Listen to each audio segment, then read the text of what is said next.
परीक्षित जी महाराज ने सुखदेव जी से पूछा कि हे प्रभु, क्या नरकों से बचने का कुछ उपाय है? क्या नरकों से बचने की कोई विधि है? तो सुखदेव जी ने कहा कि नरक से बचने का मात्र एक उपाय है, वो है भगवान की मंगलमयी कथा। भगवान की मंगलमयी कथा को सुन लो तो नरकों से बचने के उपाय अपने आप निकल करके सामने आ जाएंगे। भगवान का एक बार नाम ले लो तो नरकों से बचने के उपाय अपने आप सामने आ जाएंगे। नरक का नाम भी नहीं, नरक के बारे में कभी सोचना भी नहीं पड़ेगा। सुखदेव जी ने कहा कि मैं आपको एक इतिहास सुनाता हूं। सुखदेव जी कहते हैं, कान्य कुब्जेत द्विजः कश्चित् दासी पुत्रो अजामिलः नाम्ना नष्टे सदाचारे दास्यः संसर्गदूषितः।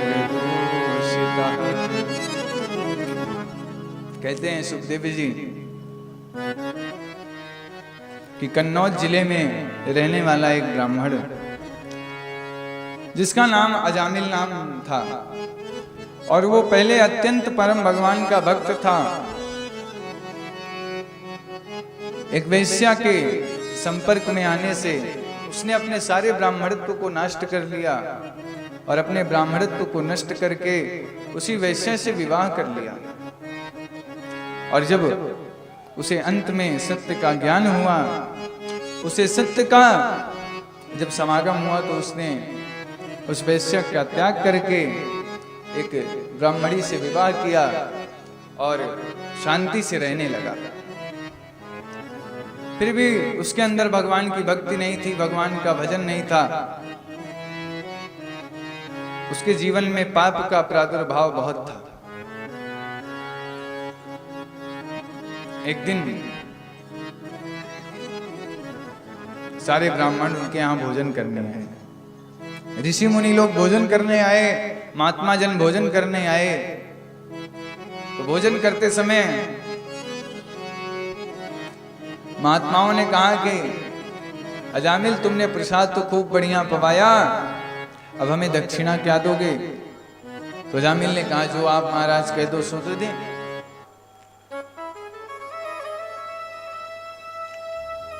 तो ब्राह्मणों ने, महात्माओं ने कहा कि हमें दक्षिणा कुछ नहीं चाहिए। अजामिल के 9 पुत्र हो चुके थे और उसकी पत्नी 10वें पुत्र हेतु गर्भवती थी। ब्राह्मणों ने देखा तो ब्राह्मणों ने कहा कि आप एक कार्य करना कि अब की बार आपकी पत्नी गर्भवती है ना? अजामिल ने कहा हाँ, अब की बार अगर आपका पुत्र होगा तो उसका नाम नारायण रख देना, यही हमारी दक्षिणा है। इतना कहकर के ब्राह्मण चले गए। समय आया, उस अजामिल को एक पुत्र की प्राप्ति हुई और पुत्र की प्राप्ति के बाद उसने अपने पुत्र का नाम नारायण रखा। अब सबसे छोटा पुत्र होने के नाते, बंधु आपने भी घर परिवार में देखा होगा कि जो सबसे छोटा बालक होता है परिवार का, उसका उसके माता पिता के प्रति बड़ा ही प्रेम होता है। माता पिता सबसे ज्यादा उसे लाड करते हैं और ज्यादातर तो माता। तो पिता का भी उससे अत्यंत स्नेह एवं प्रेम था।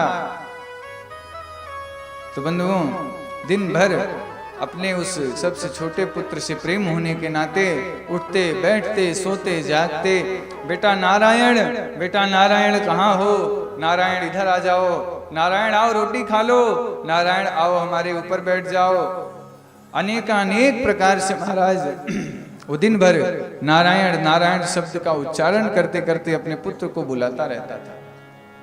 और एक दिन जब उसका अंतिम समय निकट आया और अंतिम समय निकट आते ही जब यम के दूत उसे लेने आए तो उनका बड़ा भयानक विकराल स्वरूप, सपास हस्तां स्त्रीं दृष्ट्वा, हाथ में पास लिए हुए और रक्त के समान नेत्रों को लेकर के भयंकर खूंखार रूप बना करके जब यमदूतों को उसने देखा, तो यमदूतों को देख करके अजामिल कांप गया और कांपते कांपते अपने पुत्र को बुलाने लगा। कहा, बेटा नारायण कहाँ हो, मुझे बचाओ, नारायण कहाँ हो, मुझे बचाओ। और जब इस प्रकार से बुलाया, वो भले ही अपने पुत्र को बुला रहा था, परंतु वहां पर भगवान के नाम का कीर्तन करते हुए भगवान के पार्षद प्रकट हो गए। और जैसे ही भगवान के पार्षद प्रकट हुए, तुरंत जो है यमदूतों को मार भगाया। यमदूतों से कहा कि तुम यहां से भाग जाओ, इसी में तुम्हारी भलाई है, नहीं तो बहुत कुटाई करेंगे। यमदूतों ने कहा कि अरे, इसने जीवन भर पाप किया है और ये आपके स्वामी को नहीं बुला रहा था, नारायण को नहीं बुला रहा था, ये तो अपने पुत्र को बुला रहा था, आप कहां से इसे लेने चले आए हो। तो उन्होंने कहा कि ये भले ही किसी को बुला रहा हो, अगर तुम्हें इतना ही ज्ञान देना है तो जाकर के अपने स्वामी से जाकर के पूछना, यमराज से पूछना। तो सारे दूत महाराज यम के भागते दौड़ते तुरंत यमलोक में आए। यमलोक में आकर के यमराज को सारी घटना बताई कि एक अजामिल नाम के ब्राह्मण को जिसे आप लेने भेजे थे, हम गए तो वो भगवान को ना बुला करके अपितु अपने पुत्र नारायण को बुला रहा था। और नारायण को बुलाते बुलाते उसी समय कीर्तन करते हुए कुछ पार्षद प्रकट हो गए और हमें डांट करके वहां से भगा दिया। ये कोई न्याय है?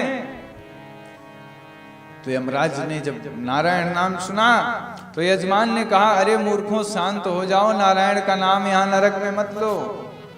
अगर तुमने नारायण का नाम ले लिया तो ये सारा हमारा कारोबार खत्म हो जाएगा। ये सब जितने भी पापी यहाँ तेल में तले जा रहे हैं, सब धीरे धीरे उड़ उड़ करके स्वर्ग में जाने लगेंगे, क्या करोगे फिर? तो उन्होंने कहा कि ये कैसे? जो भगवान का भजन करे, जो भगवान का कीर्तन करे, जो भगवान का स्मरण करे, हमने तो उसे सुना है कि वो नरक की यातना नहीं भोगता है, अपितु स्वर्ग का भोग करता है। परंतु ये आप कैसे बता रहे हैं? ये आप क्या बता रहे हैं कि उसने अपने पुत्र का नाम लिया, वो भी भूल से भगवान का नाम लिया, वो तो अपने पुत्र का नाम ले रहा था। तो यमराज ने बड़ी ही सुंदर सी बात कही है, बड़े ध्यान से सुनिएगा। यजमान के यमराज कहते हैं, हरिर हरति पापानि दुष्ट चित्तैरपि स्मृतः अनिच्छयापि संस्पृष्टो दहति वही पावकः। यमराज कहते हैं कि हरीर हरति पापानि दुष्ट चित्तैरपि स्मृता। जिस प्रकार से हम अगर छत पे चढ़ जाएं, यहाँ पे या किसी पर्वत पे चढ़ जाएं, तो कोई हमें धक्का दे दे, अनजाने में गिरे, या चाहे जानबूझ करके छलांग लगाएं तो चोट लगना गिरने का कार्य है, तो हमें चोट लगेगी ही लगेगी। हम अगर किसी सरोवर में, सागर में जाकर के छलांग लगा दें, जल में जाकर के कहीं कूद जाएं, तो जल का स्वभाव है हमें डुबाना। चाहे हम अनजाने में कूदें या चाहे जानबूझ के कूदें, तो वो हमें डुबाएगी ही डुबाएगी। हम अग्नि में जानबूझ के हाथ डालें, चाहे अनजाने में डाल दें, अग्नि का स्वभाव है जलाना, तो वो हमें जलाएगी ही जलाएगी। उसी प्रकार से भगवान का यह नाम है, इसे जानबूझ के लो चाहे अनजाने में लो, भगवान के नाम का कार्य है बंधुओं कल्याण करना, मंगल करना, तो वो हमारा मंगल ही मंगल करेगी, कल्याण ही कल्याण करेगी। श्री तुलसीदास जी ने रामचरितमानस में लिखते हुए कहा है इसी बात को, भाव को भाव अनख आलस हूँ, भाव को भाव अलख आलस हूँ, भाव को भाव अनख आलस हूँ, भाव को भाव अलख आलस हूँ। नाम जपत मंगल दिशि दस हूँ, नाम जपत मंगल दिशि दस हूँ, भाव को भाव अनख आलस हूँ, भाव को भाव अलख आलस हूँ, भाव को भाव अनख